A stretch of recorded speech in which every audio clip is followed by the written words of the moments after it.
Sumqayıtda qaynatasını öldürməkdə təqsirləndirilən Nurulla Mərdanovun işi üzrə məhkəmə araşdırmasının detalları açıqlanıb. Məlumata görə Sumqayıt Ağır Cinayətlər Məhkəməsində ittiham aktı elan olunub. İttihama görə hadisə ötən ilin 12 iyulunda 2-ci mikrorayonda yerləşən mənzildə başlayıb.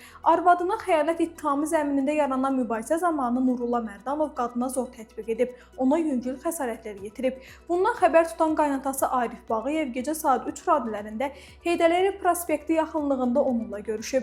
Mübahisə daha da kəskinləşib və təqsirləndirilən şəxs əvvəlcə fiziki zor tətbiq edərək zərbələr endirib, sonra isə üzərində olan mətbəx bıçağı ilə hücum edib. Nəticədə zərər çəkmiş ağır daxili xəsarətlər alaraq hadisə yerində həyatını itirib. Nurulla Mərdanova Cinayət Məcəlləsinin müvafiq maddəsi ilə ittiham irəli sürülüb. O məhkəmədə özünün təqsiri bilmədiyini, hadisəni tam xatırlamadığını və yalnız bir bıçaq zərbəsi endirdiyini xatırladığını deyib. Bildirib ki, qaynatası onu əvvəlcədən təhdid edib və hadisə zamanı arxadan hücum edib. Bıçağı da ehtiyat üçün gəzirdiyini qeyd edib. İlkin ifadəsindən təsdiqləsə də ikinci zərbə vurduğunu xatırlamadığını bildirib.